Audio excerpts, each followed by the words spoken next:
this whole notion of making people vomit to train, and that's gonna make it harder and it's just nonsense when people that are paid to be professionals to help kids, to help people get more physically fit can be so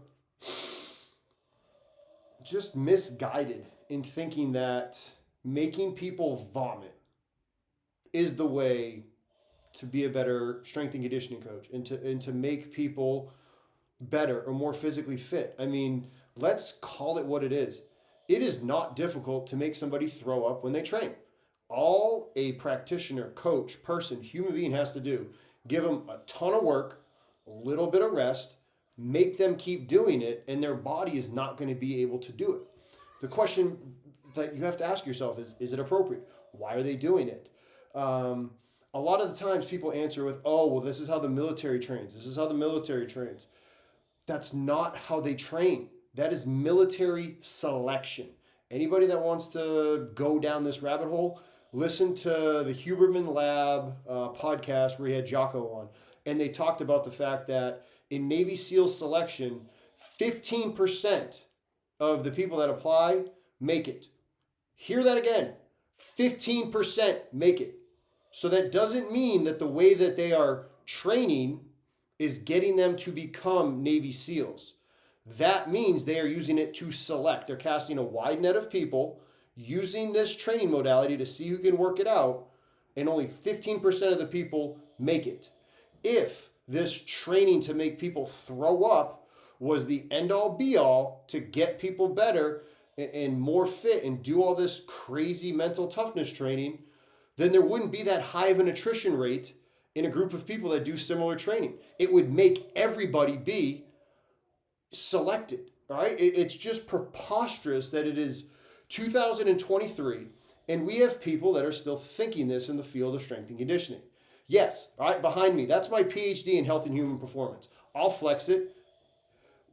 I mean, it doesn't, here's the worst part, it doesn't even take somebody with a PhD to understand that making people throw up is the sign of a successful training session. Come on. We cannot be thinking this in the current state, right? Guys and girls, whoever is listening to this, please, we have to understand that the goal of making somebody throw up in a training session is some very low-hanging fruit. Not to mention the fact that it's dangerous, right? That, oh, we're going to get a bunch and make all these kids vomit, and that's how we're going to make them better. How dangerous is that? How dangerous is this with young people, young kids, right? Children at this point, especially if they're, again, we're talking about young people, and you're going to make them train so hard that they're going to vomit, as opposed to, hey, let's just actually impose, specific demands on them and make them prepared long-term over time. How about that? Why don't we find a way to individualize training within a team setting and keep everybody healthy and on the field and robust to the demands of the sport? That sounds a lot harder than I'm going to make somebody throw up. I can do that right now. I could go make myself throw up, do a bunch of running things that I'm not prepared to do, right? And again, if anybody wants to talk about toughness and this and that, okay, let's talk about American football. American football, there's a good chance a quarterback might get hit with a blindside hit. How often does that get practiced in practice? How often, why aren't we just letting a quarterback stand there, boom, get hit? Because it doesn't make sense. But if you wanted to talk about specificity and, worst case scenario, well, technically they got to be able to handle that.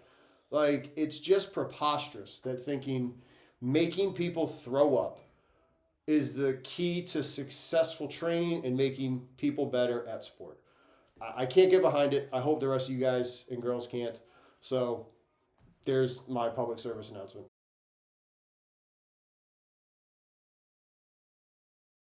Congratulations on making it to the end of the video. Why don't you celebrate by watching more videos just like it? You can also help us on our quest to placate the algorithm gods by liking, sharing, subscribing, and commenting. Thank you.